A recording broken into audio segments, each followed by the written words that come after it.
welcome.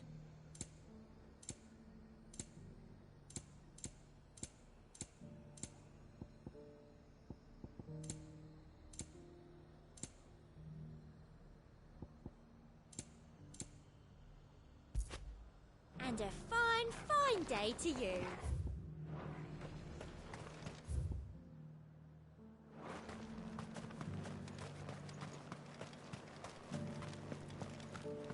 But there were ghosts at the gates not days ago.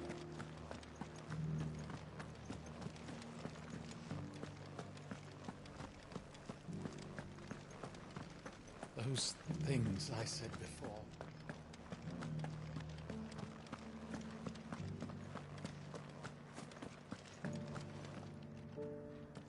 Oh, Clive. What am I to do? My wards and I may soon be without a home. What's happened? The High Cardinal has descended from his lofty throne and taken up residence here in Northreach. The High Cardinal? Leader of the Council of Elders, second only to his Radiance at the head of the Imperial government. Not that any of those things still exist. Now he goes by his noble title, the Duke of Oriflamme. And what does he want with Northreach? He wants to transform it into a military stronghold, a foundation upon which to build a new Sambrec. He's already secured the support of the various army remnants, with promises that they shall be afforded the respect they deserve in his empire. One built on the confiscated property of the people. He would rob the populace to pay for it. Believe me, I have used every means of persuasion to discourage him from this folly. But for whatever reason, he will not listen to me. What does Captain Philippe make of this? When the town was under attack, it was him the soldiers rallied around. Couldn't he use that influence again? How? By speaking out against one of the most powerful men in Sambrec. A man whose stated aim is to revive the empire Philippe's comrades swore to serve, and to improve the soldiers' lot within it. The captain can offer them a regular supply of gruel, and an occasional trip to the Vale to help them forget the terrors they face each day. The Duke offers them a vision of strength and safety. No. Any attempt to incite mutiny would cost Philippe the support of his men, if it did not cost him his life. But given the mood around town, mutiny may yet be unavoidable. The people have little appetite for further deprivation, least of all when it serves only to elevate others. And who could blame them? Clive, would you appeal to the Duke on my behalf? For your services to Northreach, you have the respect of the soldiers, and they will take you to His Eminence if you ask them. And unlike Philippe, no bonds of loyalty prevent you from speaking your mind to the man. Well, will you try? You could hardly fare any worse than I did. I'll see what I can do. Thank you, Clive. Tell me then, where will I find this Duke of Oriflamme? In the garrison? Overseeing the troops, yes. All right. Wish me luck.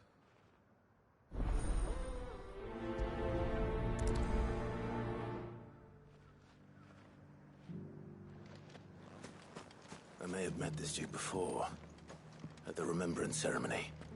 Let's hope I didn't make a strong impression.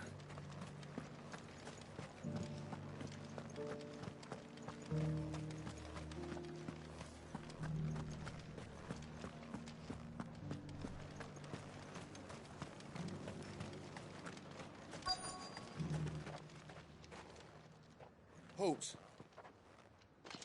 Oh, sorry about that. You're the dame's man, aren't you? You got some business with the captain? No, actually. With the Duke. I was hoping I might be able to speak with him. We're under orders not to let any civilians pass. But you should be all right. His Eminence has heard all about you and your heroics. Wait here. I'll go and ask.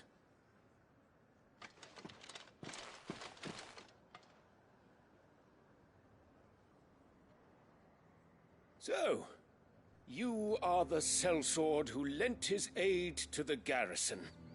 The Empire owes you a debt, and I shall see it repaid.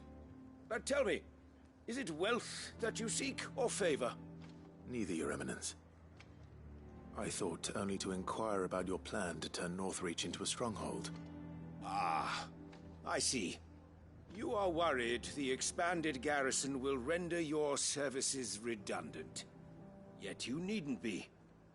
A proud fighting man like yourself shall always have a place here. Pride of place, in fact. For too long has the contribution of the noble soldier been under-reckoned. But no more. For it is they who shall see the Holy Empire rebuilt, beginning right here in Northreach. Why here, Your Eminence? The town has been fortunate enough to escape largely unscathed from the recent troubles. Her defenses are sound, and her garrison well prepared. Which is more than can be said for Oriflamme or Twinside. The Empire wants for a capital, and I believe Northreach to be the perfect place. With Caer Norvent as her citadel. Once we have seen to the refortification of both the town and the castle, we need only build a wall around both to create a city that would be the envy of the twins. Plans are already underway for the construction. Soon enough, these thralls shall learn that they are no match for the might of Sanbreque.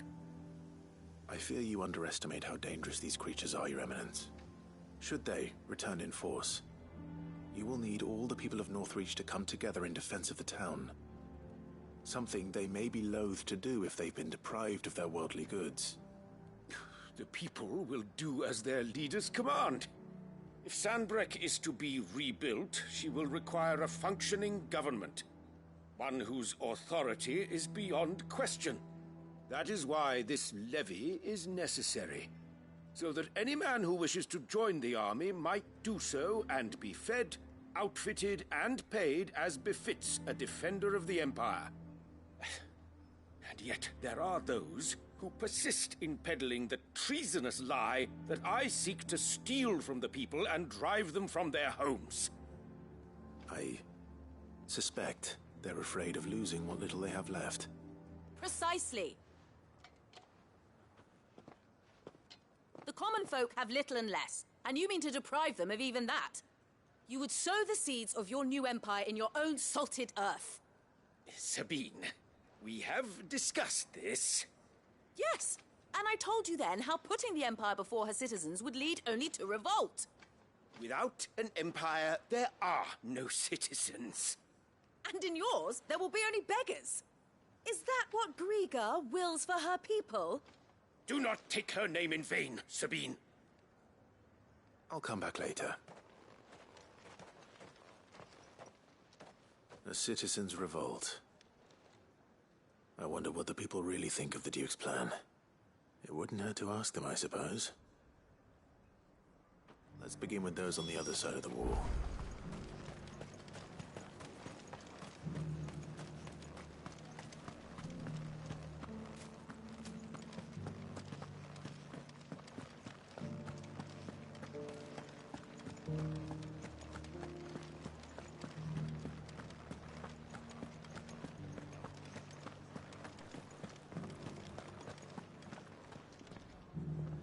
All right there. What is it you're after, sir? Just your opinion, actually. I wondered what you thought of the Duke of Oriflamme. Oh, him. Not much. None of us traders do.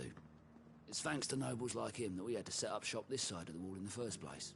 Couldn't have the rabble getting any closer to the holy capital, could they? And now he's trying to drive us out completely, threatening to take everything we got from us if we don't clear off. If the dame said she wanted him run out of town, I'd be straight through that checkpoint, tar bucket in hand.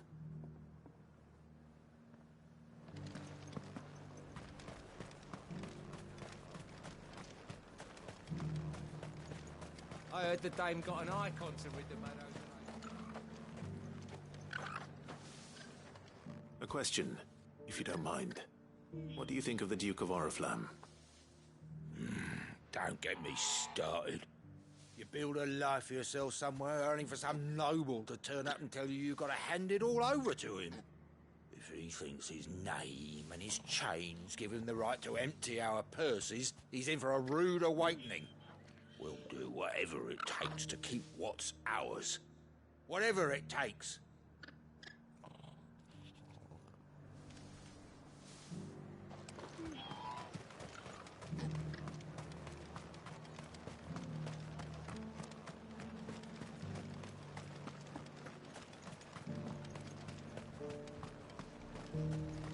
Why, your stall is as...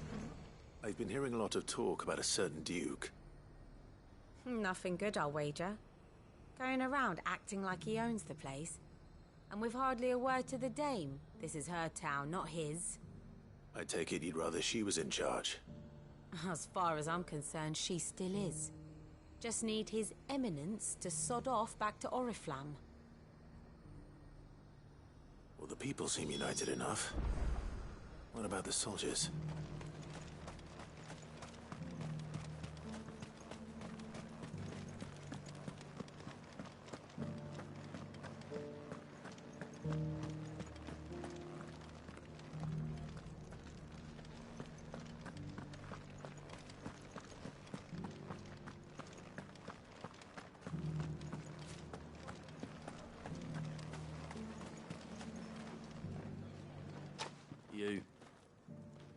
You're the one who was talking to His Eminence.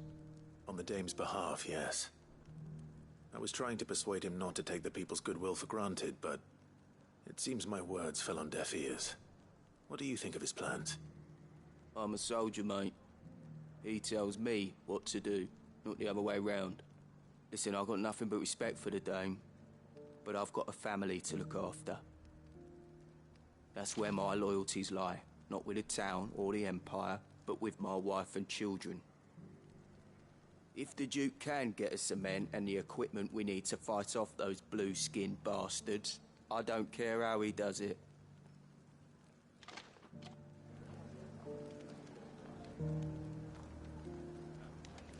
I left everything. As long as you remain, the veil... Sabine, you are embarrassing me. You're embarrassing yourself. I hear the Duke of Oriflamme plans to turn this town into some sort of fortress. Do you think that's a good idea? It's not for me to say. All I know is that unless the Emperor orders me otherwise, His Eminence's word is law. Look, no one likes all these taxes and tariffs, but empires don't come for free. Once Sanbreque is back on her feet, we'll all reap the benefits.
Excuse me, do you have a moment?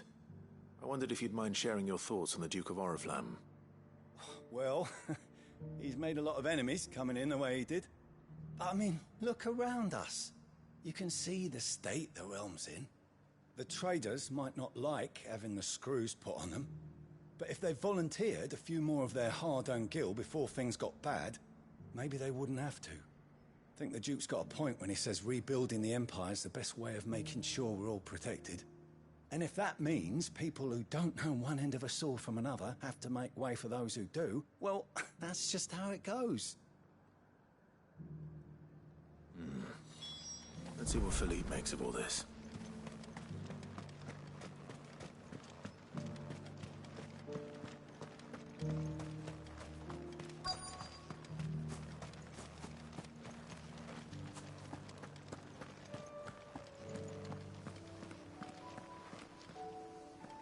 Captain, do you have a moment?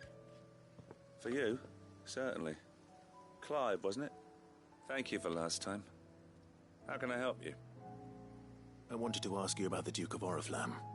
Do you intend to go along with his plan? But to tell you the truth, I'm in two minds. It's my sworn duty as a captain of the Imperial Army to obey his orders. But I can't say I agree with him. Philippe, I remember you saying that you became a soldier to protect the people you loved. The Dame included. That's right, I did. Well, she doesn't agree with the Duke's orders either. She thinks they could tear Northreach apart.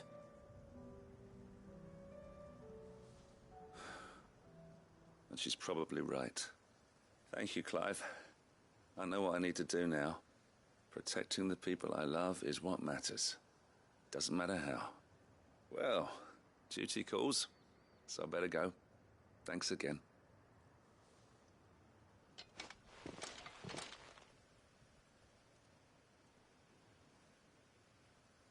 It seems Philippe wants to do the right thing at least. I expect Isabel will be pleased to hear that, if nothing else.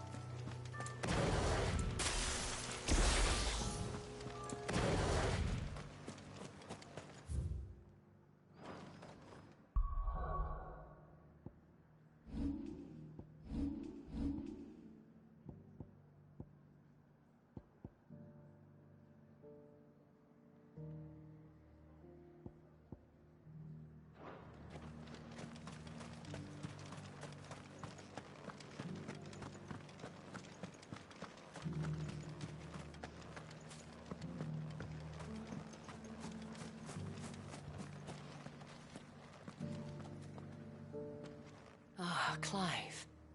How did you fare? Were you able to speak with the Duke? I was, but...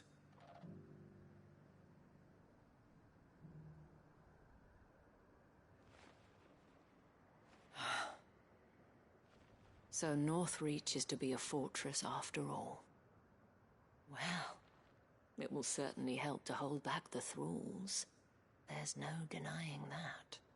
Though I doubt it will come as much consolation to the townspeople whose worldly goods are confiscated to pay for it. They deserve to be heard, Clive. To have a say in this new empire the Duke means to build. Sadly, His Eminence values their obedience more than their opinions, and hopes to reassert the authority of the state. I fear he sees the people as mere pawns on his chessboard to be sacrificed for the greater good. Needless to say, they themselves are of a different opinion, and would rather their destinies were in your hands. The soldiers, meanwhile, are content to follow their orders. And not just because of the Duke's rank, but because of his vision. I thought as much. Had I sworn to protect Sanbreque, I dare say I too would want nothing more than to see it rise from the ashes. Thank you for trying. But the battle is lost. I don't know about that. What happened to your uniform? I handed it in, along with my resignation. Told the lads I wished them well, but that I owe it to those I love to call it a day. But why? Because I realized what really matters to me. Not following some nobleman's orders for the sake of it, but protecting what I care about. Protecting Northreach. I honestly don't know when those monsters will return. But I'm certain they're not finished with us yet. And when they do come back, we need to be ready for them. We need to stand together, all of us. And with you to lead us, milady, I reckon we can do it. It was you who finally convinced me, Clive. There's no point following orders if they go against everything you believe. Indeed. All of us, standing together. That has always been Northreach's best hope, and one which still lies within our grasp. We have only to turn our attentions to the true enemy. Thank you, Philippe, for showing me what I must do. Anything for you, milady. Speaking of standing together, would you mind if I borrowed a few of the lads from the Vale to help keep watch around the town? I fear His Eminence has loftier tasks in mind for the guard. Not at all. Be my guest. Wouldn't be the first time.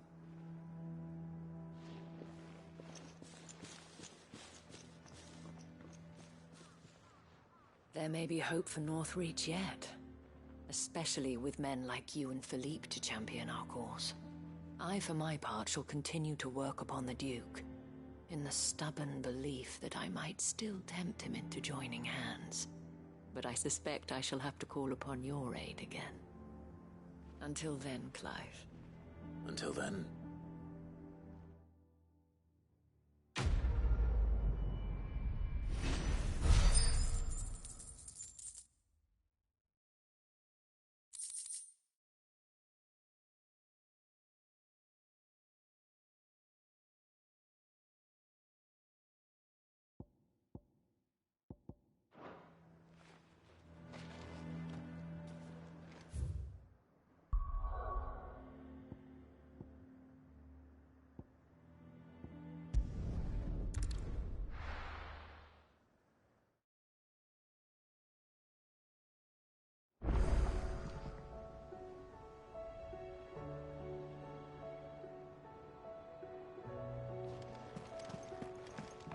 Come back.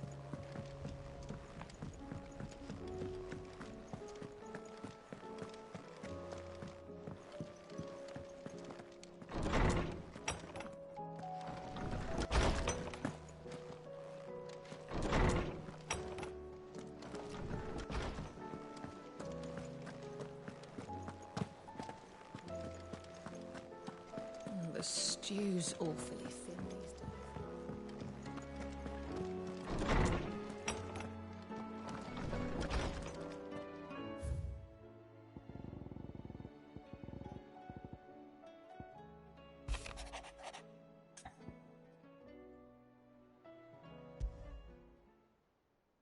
What could be wrong with Torgor? He seemed well enough when I last saw him.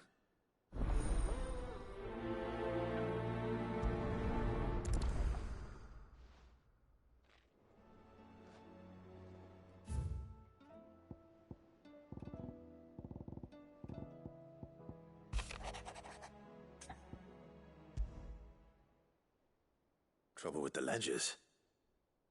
Shouldn't he be asking Otto for help?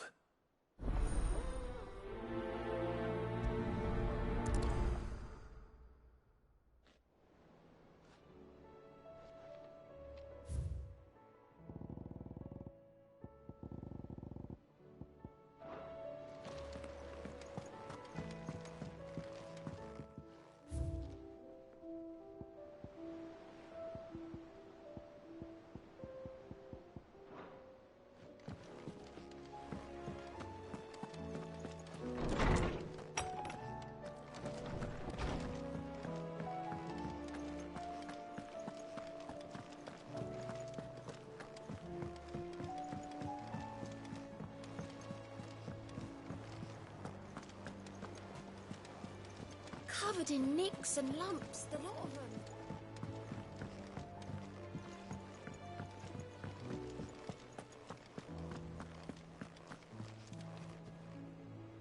Clive, did you get my letter? That's why I'm here. Shh. Otto won't be listening. Is this better? A little. Listen. I've some bad news. it turns out the hideaway may be slightly behind in its payment to certain lenders, and it may be my fault, but I swear to the goddess, I thought I had the numbers square. Sadly, that square turned out to be more of a circle. 0, you might say.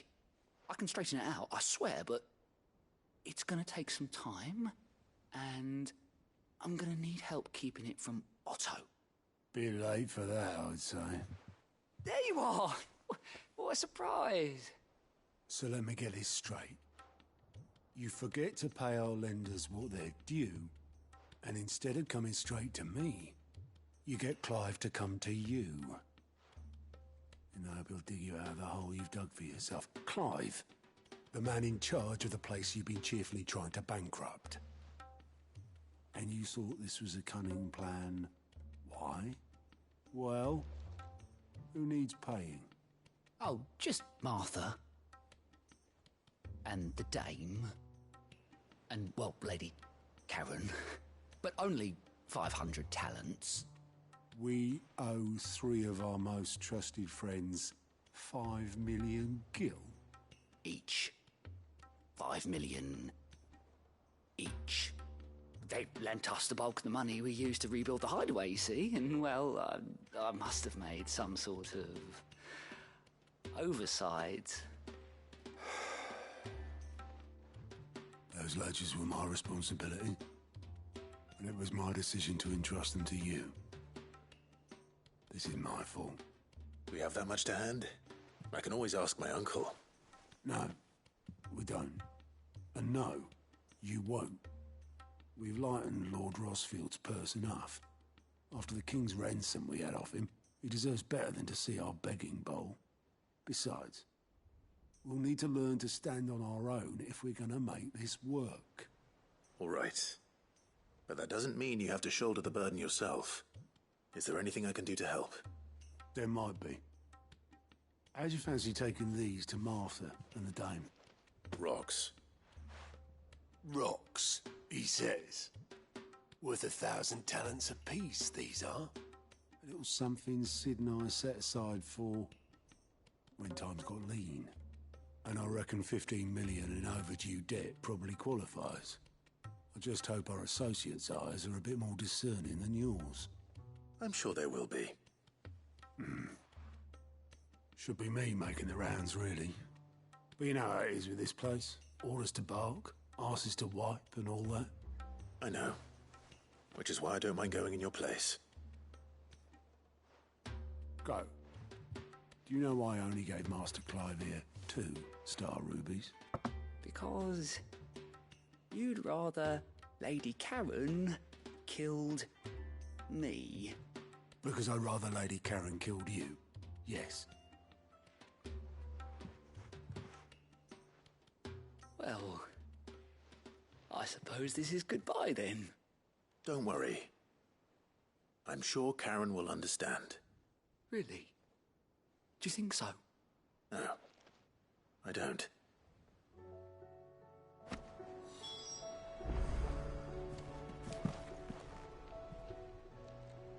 How may I help you today, Clive? You earned this.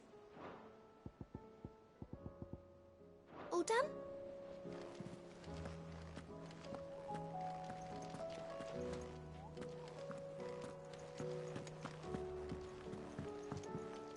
What will it be today? Allow me to educate you. The state of the realm is ever-changing, Clive.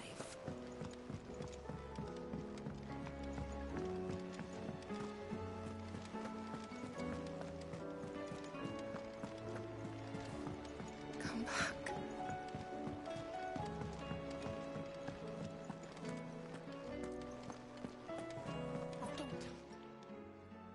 I got your note. You think something's wrong with Torgal? So you can read. Congratulations. But I didn't say I were wrong with him. I said something weren't right. He's not been eating me treats. He used to love cracking the bones from Molly's boiled brown, but now he won't so much as look at 'em.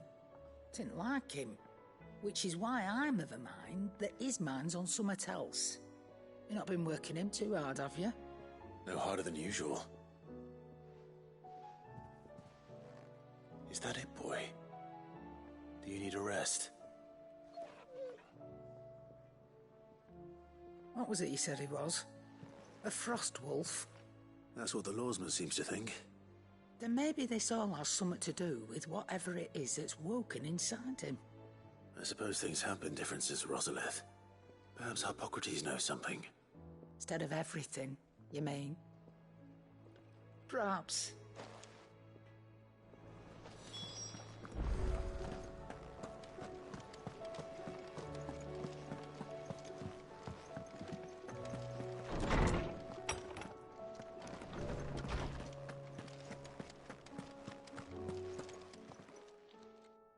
Lawsman, I need to ask you about Torgal. Something's not right with him. He isn't ill, is he? I don't think so. But according to Lady Karen, he seems to have lost his appetite, which is certainly a new development. She says he's hardly been touching his bones of late, and she believes it may have something to do with what happened at Rosalith Castle. I rather think she might be right, though not about his appetite. All canids are instinctively inclined to crack open bones for the rich marrow that resides within, and I see no reason why a frost wolf should be any different. Accordingly, I suspect it is not a lack of appetite that afflicts Torgal, but a surfeit of it. If we assume that his newfound magics require additional nourishment to sustain, it may well be that the bones Lady Karen is accustomed to providing are no longer sufficient.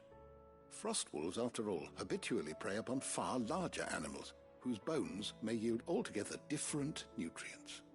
As to where one might find a suitable substitute, some antelopes that graze the meadows of eastern Rosaria have been known to grow to a size more than double that of their lesser cousins. I don't recall ever seeing any that large. And little wonder. The oldest and largest such creatures rarely leave the safety of the highlands for fear of predators. The last elder antelope sighting I recall hearing about took place near Cressida, and that was long before the village was abandoned. Even so, it seems like a good place to start. Good hunting, Clive.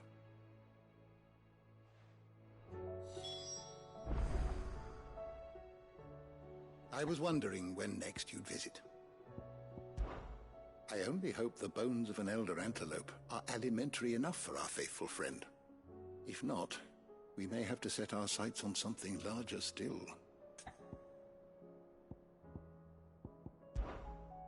I have a few new notes that might interest you.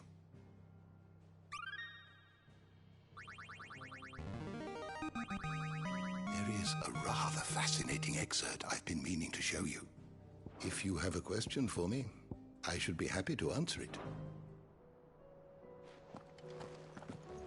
Mid said I can ride the Enterprise next.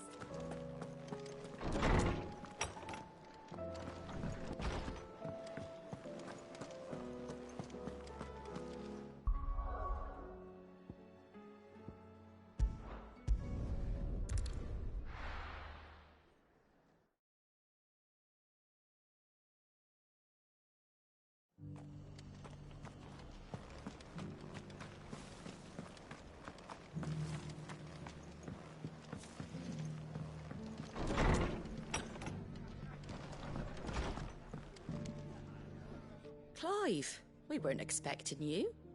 I wasn't expecting to be here, but it seems we still owe you a considerable amount of coin for your help with our rebuilding efforts. And though I doubt it's what you were expecting, we were hoping you'd take this as payment.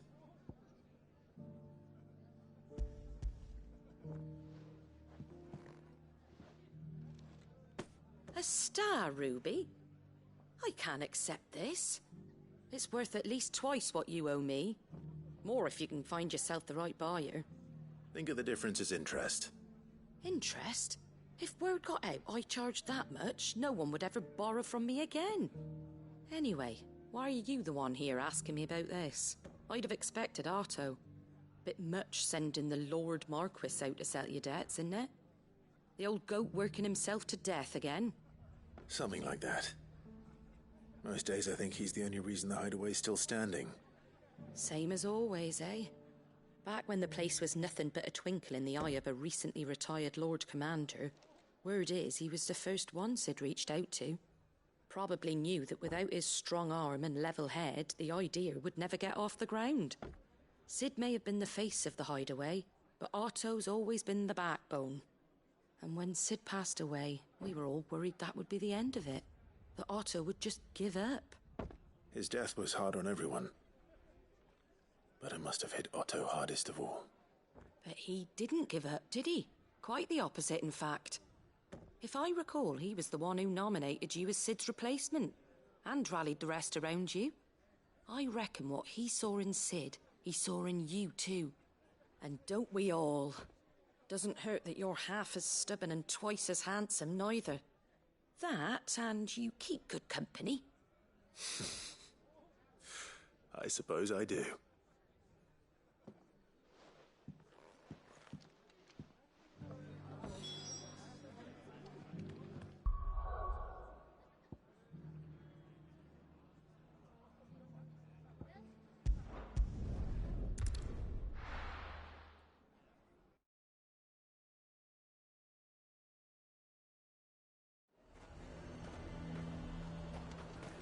Nothing like a little unrest.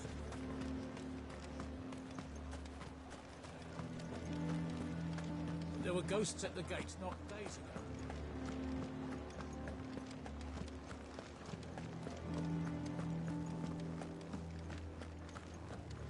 Those things I said before.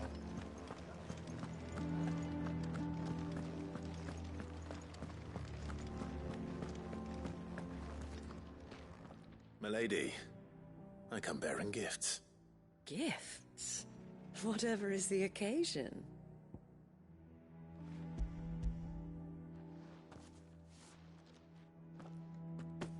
Oh my. Clive, you really have outdone yourself. Otto asked me to give it to you. To settle the hideaway's debt with the Veil. And to compensate you for the time it took us to do so. You disappoint me, Clive. I thought you might finally be warming to me.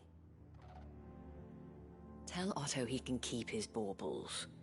I tried to tell him as much the first time around. The man owes me nothing, nor does the hideaway. My contribution to the restoration effort was made freely and willingly. It was the least I could do. You once told me Sid did you a kindness. I'd like to do the same. Please, accept it. For my sake. And for Otto's. For all of us. For all you've done. It is rather fetching, isn't it? Very well. Otto is lucky to have you, Clive. I doubt anything could ever replace his son. But you and the others at the hideaway are the closest thing he has to family. Otto had a son. Long ago, yes. Sid told me Otto lost him when he was just a boy, and blamed himself for not being able to stop it. I don't know how it happened, whether there was anything he could have done, but it was clear that it weighed heavily on him. I didn't know. How could you have? I doubt anyone did.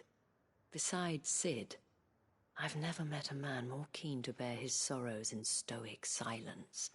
An ill habit, given that both have always been surrounded by friends desperate to help them. I'm beginning to see that.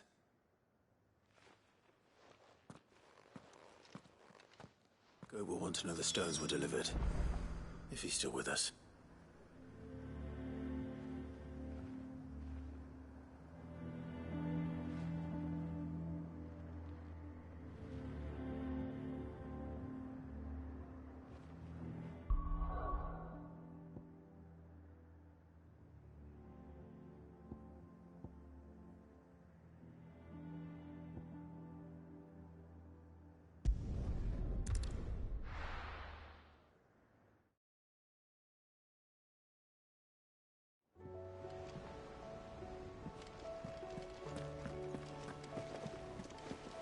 covered in nicks and lumps.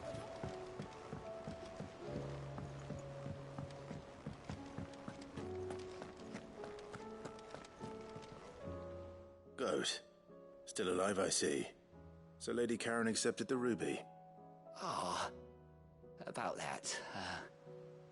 I tried my best, but she was just too stubborn to take it. She threw it right back in my face, in fact, and told me I could stick my stupid stone where the sun don't shine. Karen refused payment. I hope it wasn't something I said. I'm sure you were as tactful as ever. Let me see what I can do. Oh, wonderful. I hope you have better luck than I did.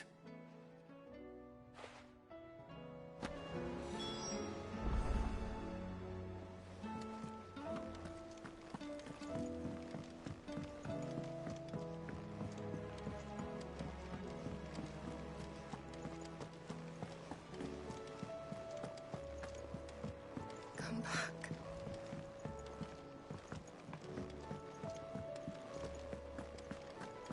Oh, don't tell me. Lady Karen, Goat tells me you weren't happy with our offer.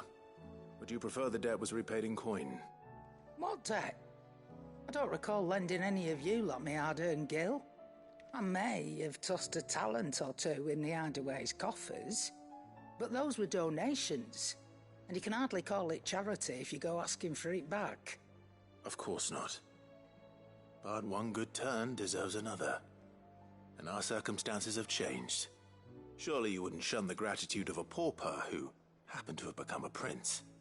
Oh, so you're a prince now, are you? Fine. But I'm selling it and taking what I'm owed, then you're getting the rest whether you like it or not.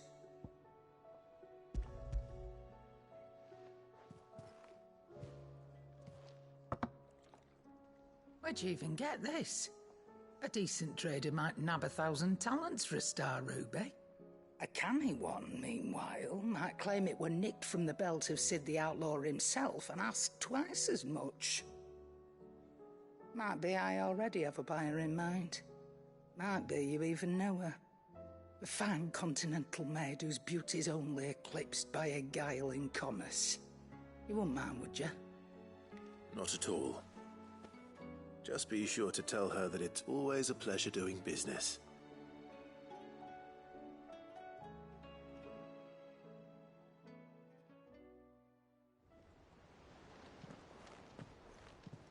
I hear you ended up delivering all 3 stones.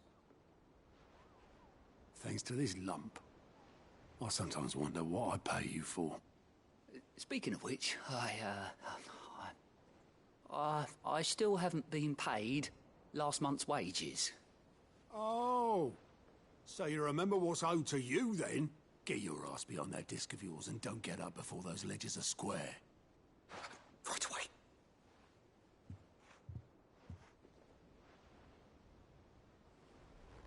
I've seen that before. Yeah, yeah. Plenty of times. It was the only goblet Sid ever used. Either out of habit, or because the filthy sod couldn't be bothered to find a clean one. I knew so little about him. Like most people. Martha and the Dame both seem to have fond memories of him. Huh. I bet they do. How long did you know Sid before he... Before he died. 20 summers, give or take. Back in the day, I was a purser on a trade ship, which is where I met him. He bought passage to... I forget where.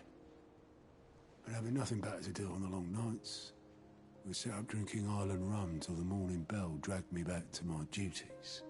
Quit my post not long after that. On account of making a fine maiden's belly fat. But me and Sid stayed close, promising we'd one day sail the seas again. That was before fate stepped in and said she was having none of it.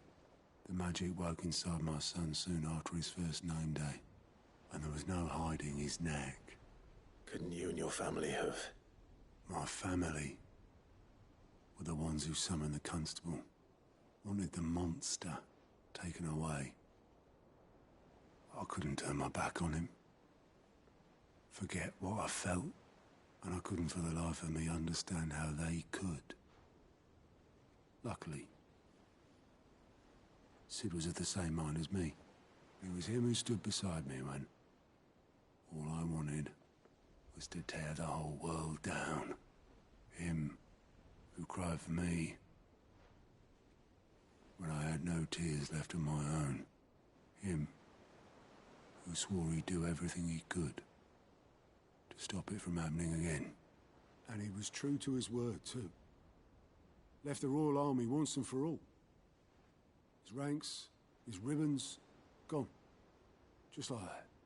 Threw away everything he had. All to right a wrong that no one else had the courage to face. I knew then I'd follow that man to the ends of the earth.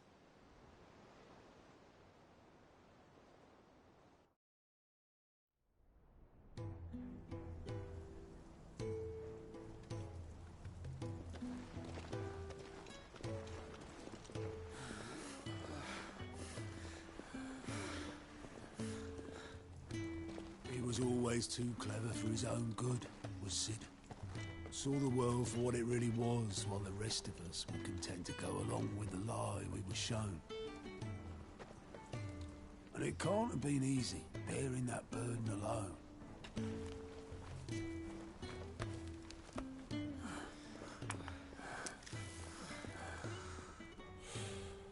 But he didn't let it stop him. He never lost faith in what he believed was right. And that gave us faith in him. Faith he'd steer us true. So I swore to myself that I'd always be right behind him, ready to catch the stubborn sod, if ever he should fall.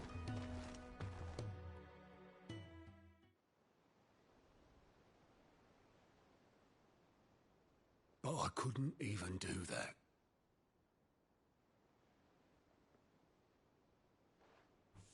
Ignore me. Just the ramblings of a tired old man. Leave that lot. I'll tidy it up in a bit.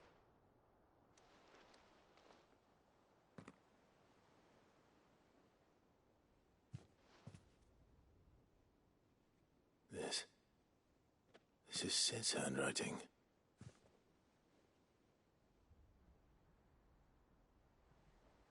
Dear Otto. I may be drunk, but I wanted you to know this place would be fucked without you. Love you, you grumpy old sod.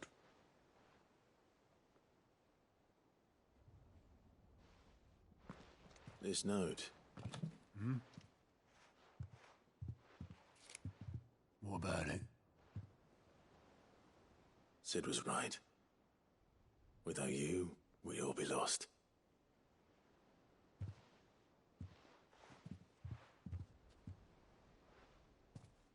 He should have bloody well said so then. Just once. Before he went. But then, why would he? Him, or anyone? I'd only have told him to piss off.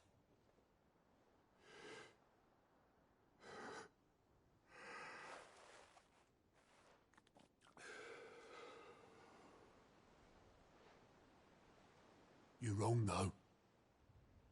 Both of you. It was never just me keeping the hideaway afloat. It was all of us. I just shoved people in the right direction. I barely seem to be able to do that anymore.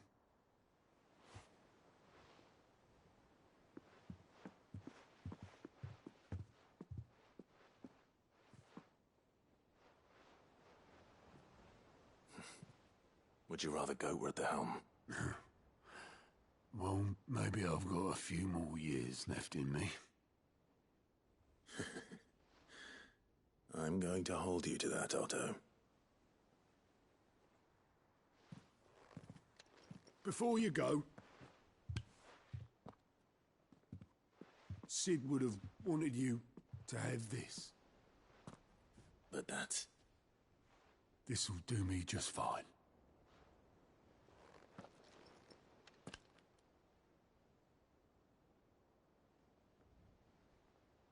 Thanks for the ray of sunshine. I'll see if I can't pay you back.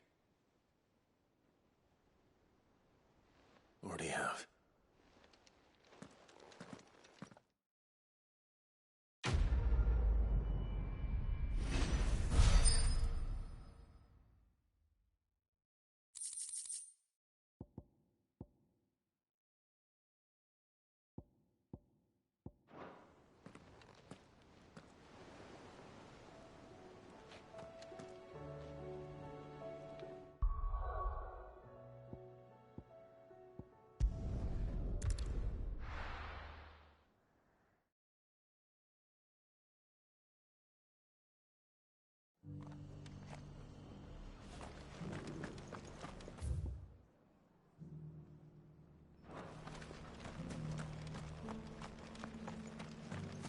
I'll build a barricade so sturdy, even a bandit.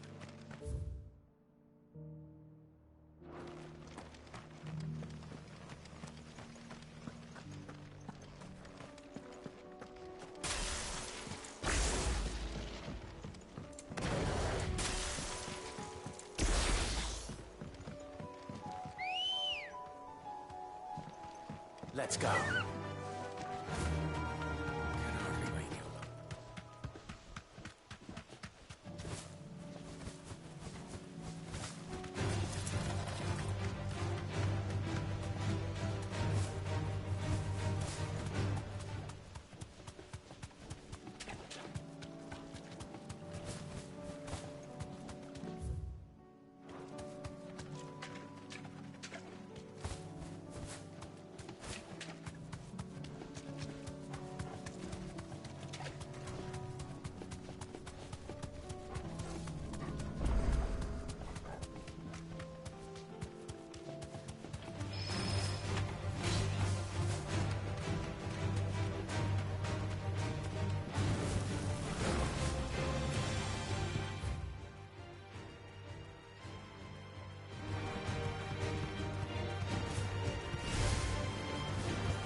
Certainly quiet.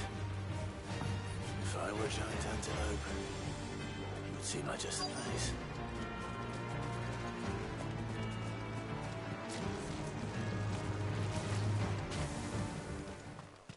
I doubt we'll find one bigger than that. You hungry, Torgal?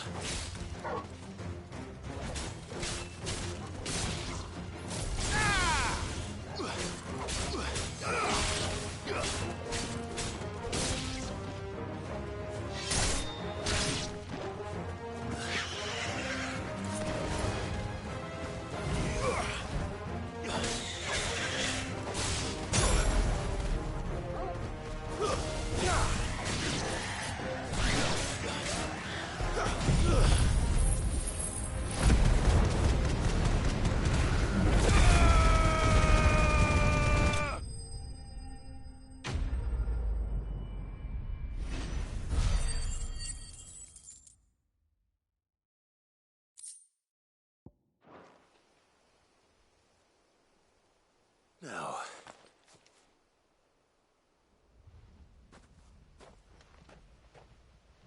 will it be enough, I wonder?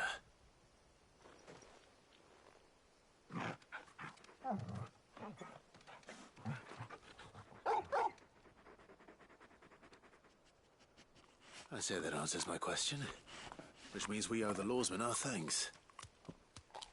You're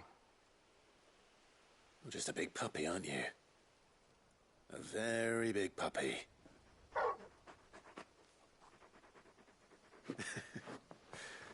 You do know you can take that with you, Torgal. Lady Karen will be relieved to hear you've got your appetite back.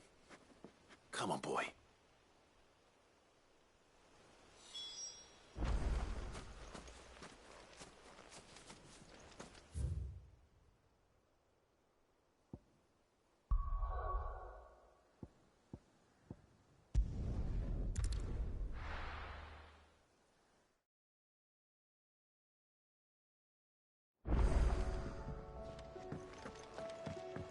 come back.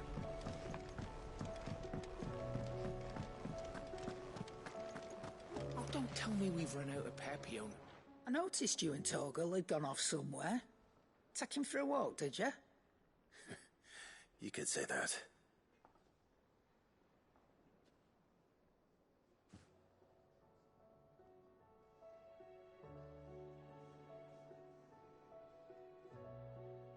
So, Molly's leftovers weren't good enough, eh? That'll teach me for treating you like you're still a pup.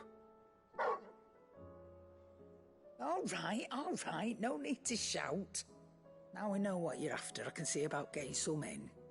Speaking of which, I brought one for later. Can I leave it with you?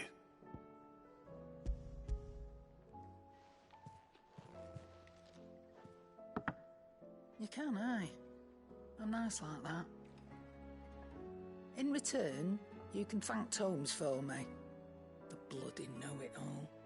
I was just on my way to see him.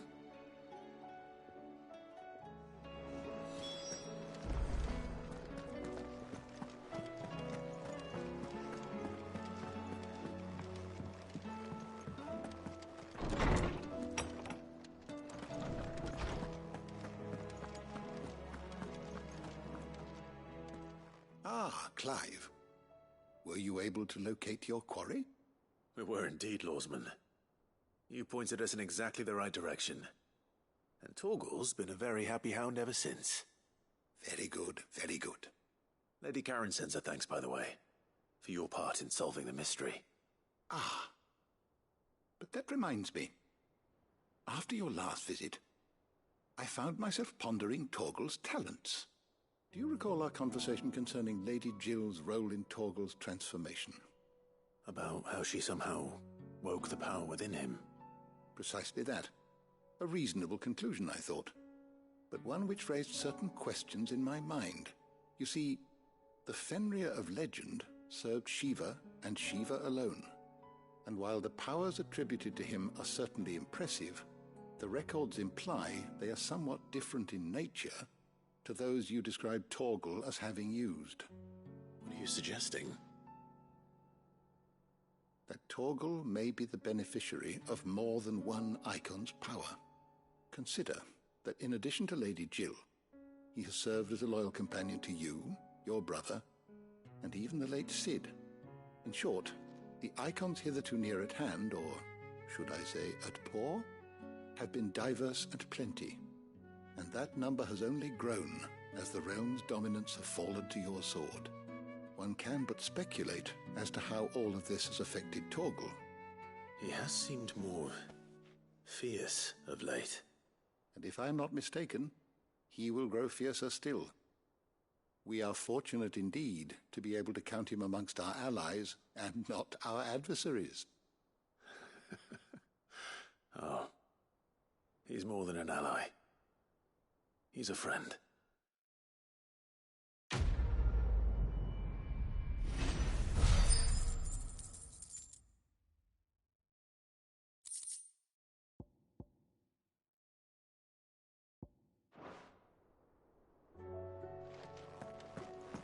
Mid said I could ride the Enterprise next.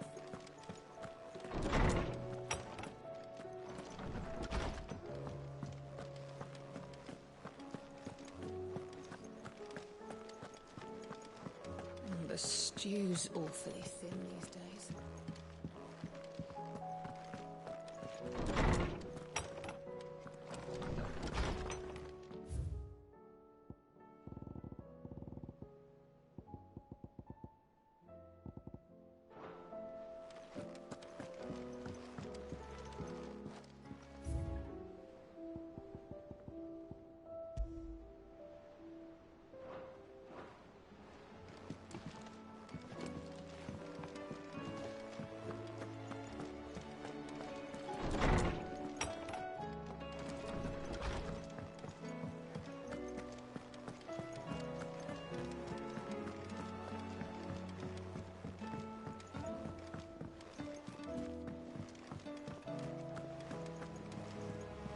Covered in nicks and lumps, the lot of them.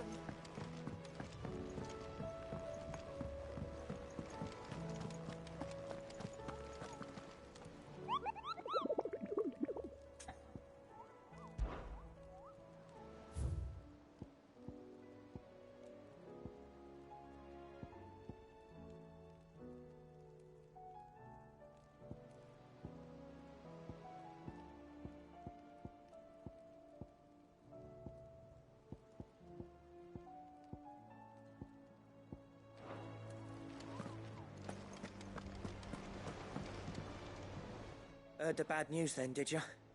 What bad news? About Dravost. Blackthorn's old haunt. With the forge and all that. Well, anyway, the mines just down the road from there are spewing out ether like no one's business. And the village? Safe from the flood for now, but they've got other problems. Akashic. Every creature in the area's either turned, or on the way to turning, apparently. Zoltan and the others are living on borrowed time. They need help, and quick. Doris sent a few curse breakers to keep an eye on things, but there's only so much a couple of scouts can do. Except get eaten. If something ain't done soon, the old place will be overrun. I won't let that happen. Didn't think you would. Does Blackthorn know? I thought it might be better if he didn't. He'd only do something stupid. You reckon we should tell him? No. It's better this way. Yeah, well, I can't stand about knowing what's happening out there, so I'm off. I'll see you in Dravost.